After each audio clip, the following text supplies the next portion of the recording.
Bon, alors, salam alaikum. Ça, c'est une vidéo parmi une série d'autres vidéos qui vont venir par la suite, Inch'Allah, dont l'objectif, c'est de faciliter aux étudiants de S3 et S4 donc d'accéder à leurs cours, de réviser leurs cours et parfois donc de travailler certaines questions qu'on n'aura pas le temps de faire en classe.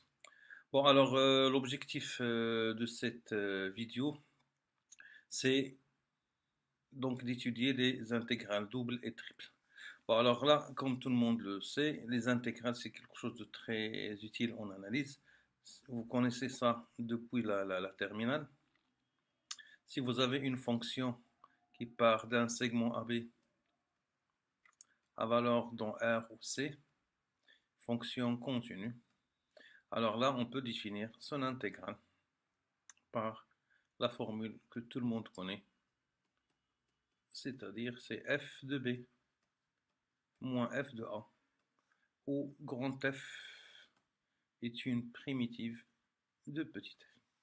Bien, alors maintenant, vu qu'on est dans je dirais la vogue de généraliser tout ce qu'on est dans R à Rn, n supérieur ou égal à 2 quelconque, on aimerait donc savoir qu'est-ce qu'on pourrait faire concernant une intégration dans R2 ou bien dans R3 ou bien encore dans Rn, n supérieur ou égal à 2 quelconque.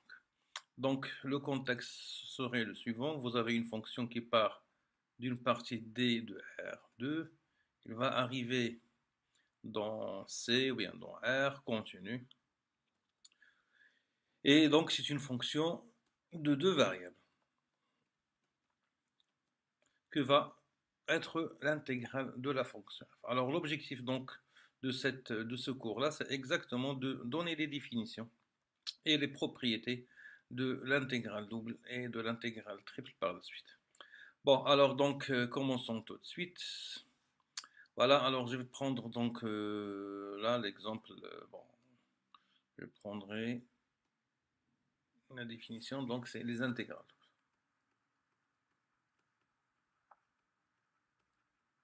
On va commencer par les intégrales doubles.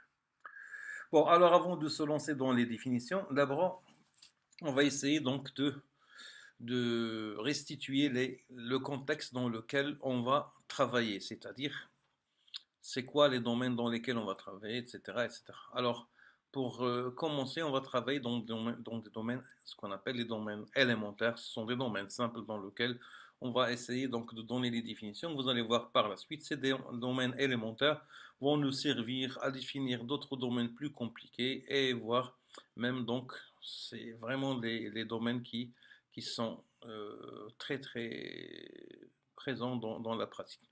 Bon, alors là, avant de donner la définition de ce domaine-là, je vais essayer donc de vous laisser euh, deviner là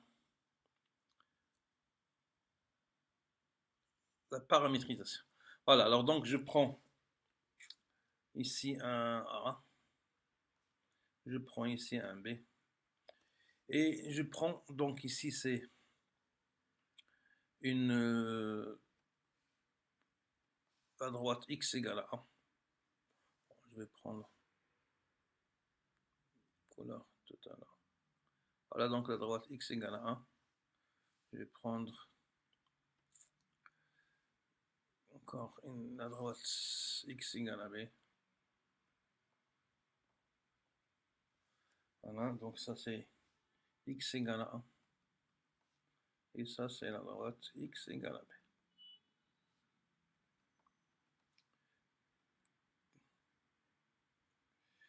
Alors là, je vais les indiquer par des couleurs.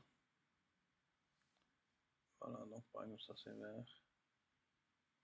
Pareil, c'est vert. Bon, alors je vais prendre encore deux courbes. Je vais appeler ça la courbe de l'application phi1. Là, une deuxième courbe de l'application phi2. Maintenant, je suis intéressé par le domaine qui est délimité par la droite x égale à a, x égale à b, et entre les deux courbes phi1 et phi2. Le problème, c'est comment définir une paramétrisation. Alors, on va voir qu'est-ce que ça veut dire. Une paramétrisation, c'est tout simplement un moyen je dirais, mathématique rigoureux et une définition rigoureuse de notre ensemble. Cet ensemble qu'on voit graphique, on va essayer tout simplement donc de le paramétrer d'une manière tout à fait mathématique. Alors là, déjà, donc, si je prends un point générique, alors que je vais, par exemple, prendre ici en bleu, voilà un point générique, x, y, c'est un élément de R2. Donc, vous voyez bien qu'il a une abscisse x, une ordonnée y. Si je détermine une contrainte sur x, ou bien comment définir le x et comment définir le y, sachant que x, y reste coincé dans notre domaine, alors je vais déjà donc marquer que mon domaine, je vais lui donner un nom.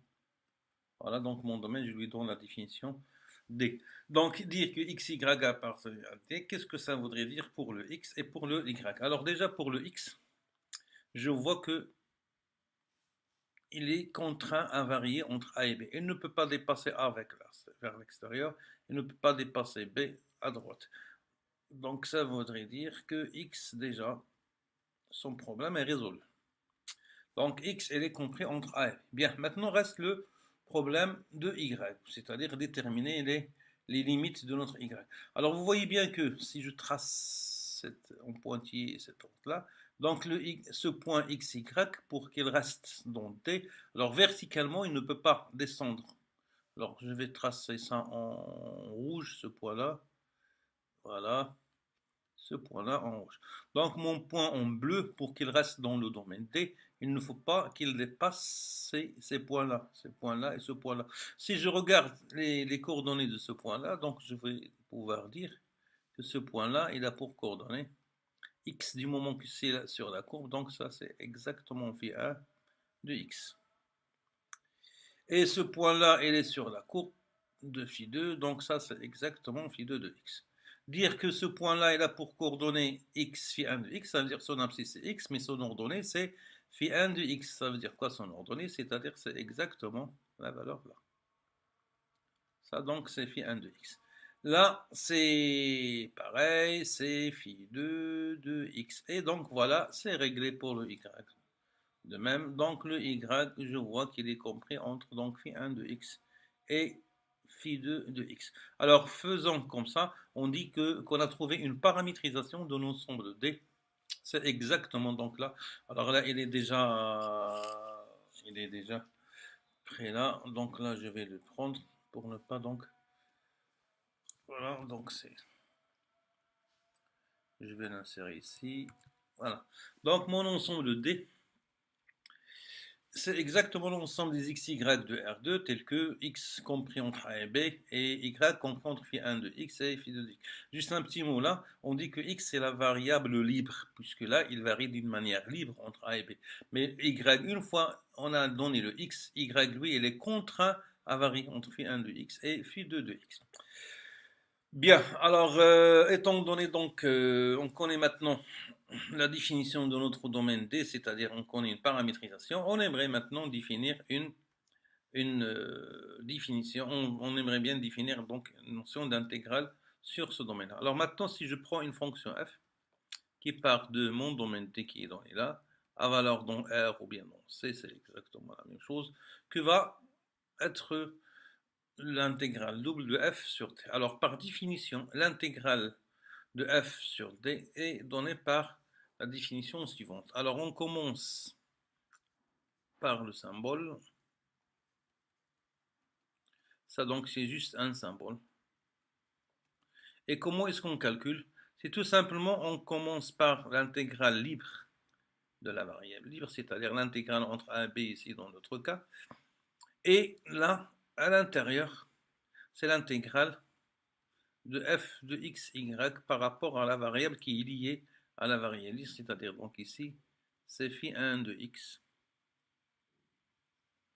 Et là, c'est phi 2 de x. Tout ça, on intègre par rapport à y.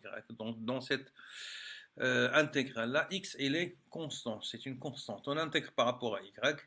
Une fois on a calculé, donc on trouve un résultat qui va dépendre de x, et qui est donc une fonction de x qu'on va intégrer par rapport à x. Bien, alors maintenant, je vais donner un petit exemple. Bon, alors là, donc, je vais prendre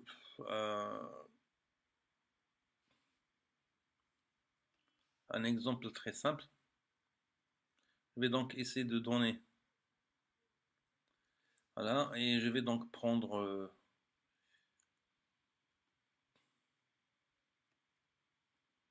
bon, je vais prendre donc,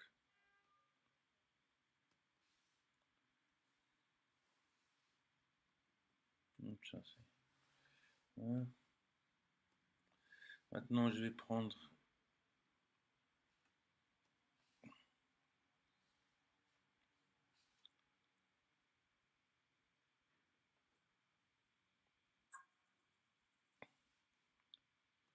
bon, je vais le faire en rouge, et je vais tracer un deuxième.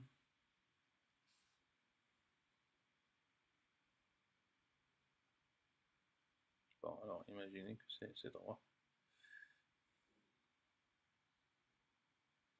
Voilà, et je vais tracer un troisième. Donc de telle sorte à avoir un rectangle, un triangle, pardon, un rectangle. Voilà, alors ça c'est mon triangle rectangle. Alors imaginez, c'est bien sûr, c'est un triangle rectangle. Voilà. Bon, alors ce point-là, donc c'est 0, 0. Ce point-là, bon, alors donc là, je dirais ça, c'est peut-être, bon, disons c'est 2. Là, je dirais c'est, par exemple, donc c'est 3. Et mon domaine, c'est tout simplement le domaine qui est à l'intérieur. Voilà donc mon domaine. Bien sûr, y compris les bornes. Alors maintenant, on se propose de calculer l'intégrale. Je vais prendre une fonction f que je vais définir bien sûr sur t à valeur dans R par exemple donc f de x, y, je vais par exemple. Alors là, c'est juste donc pour illustrer, donc je vais faire par exemple, donc c'est x facteur de x plus y, alors disons donc x facteur de x plus y au carré. Bon, alors maintenant, que va être l'intégrale sur d de f de x, y, dx, dy? Alors, comme on l'a dit tout à l'heure, on va donc regarder une paramétrisation de mon ensemble D. Alors, mon paramétrisation, donc je vais prendre un point générique. Voilà. Alors, je regarde les contraintes sur X et sur Y. Alors, déjà, donc, je vois que X, lui, la seule contrainte qu'il a, c'est tout simplement être compris entre 0 et 2. Bien, alors, une fois j'ai fixé mon X, le Y, lui, il est obligé de varier entre ces deux valeurs. Donc là, vous avez cette valeur-là, minimale pour Y, et cette valeur maximale pour Y. Cette valeur minimale, c'est clair, c'est 0. Maintenant, il faut calculer la valeur maximale. On avait vu tout à l'heure, ça c'est le graphe d'une certaine application. Pour calculer le graphe, il suffit donc de trouver l'expression de cette fonction. Alors là, vous avez tout simplement ça, c'est une droite. Il passe par l'origine, donc il a l'expression AX, si c'est une fonction linéaire, et comme il passe par le point de 3, donc ça veut dire tout simplement, il a l'équation y égale à 3 demi de x. Voilà donc l'équation, et donc ce point-là, il a pour coordonnée x, 3 demi x, donc cette valeur-là, c'est exactement 3 demi. Alors là, je vais effacer là. Donc ce point-là, on avait dit, c'est x, 3 demi de x. Et donc cette valeur-là, c'est 3 demi de x.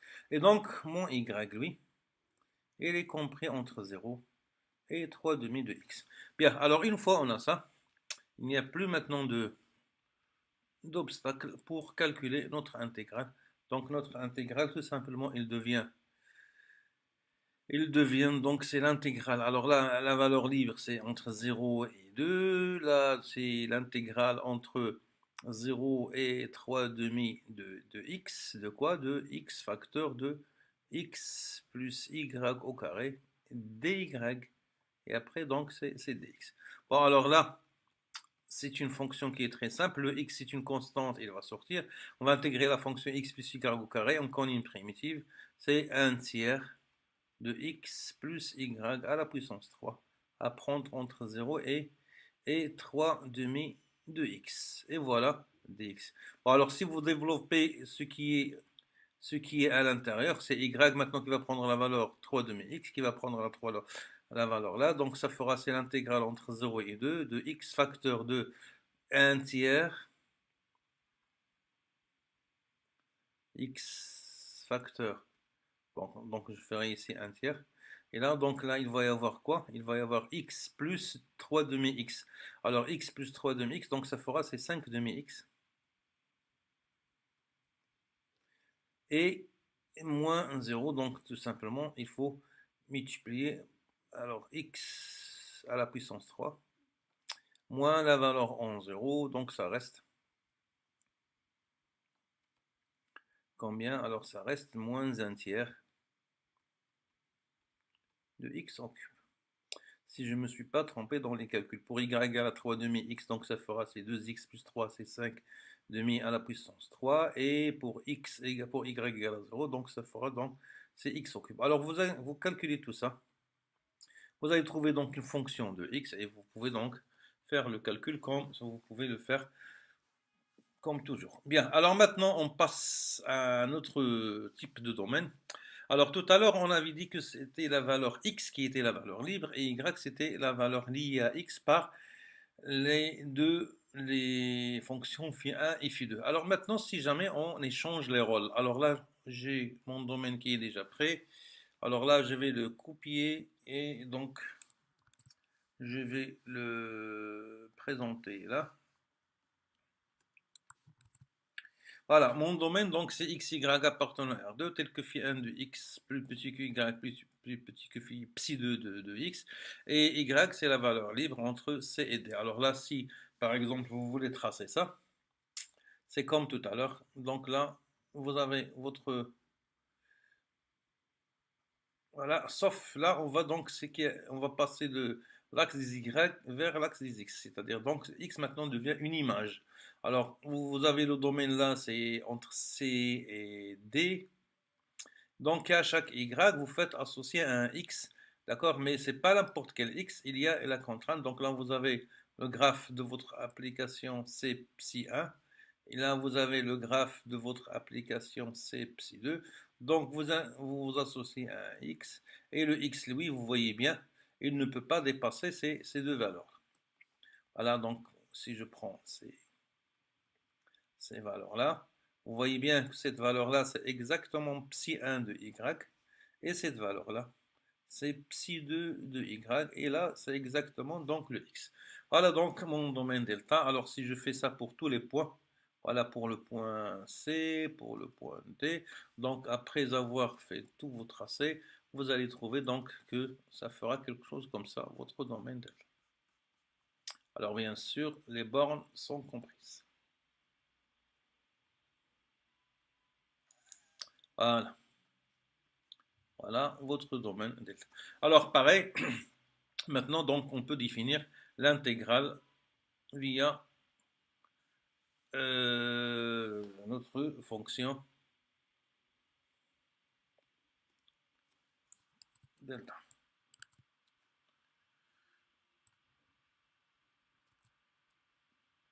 Alors, donc, je viens là, et alors, je vais donc insérer ici. Alors, l'intégrale, si maintenant je prends une fonction, je prends une fonction g qui part de delta, qui arrive dans R où c'est une fonction continue.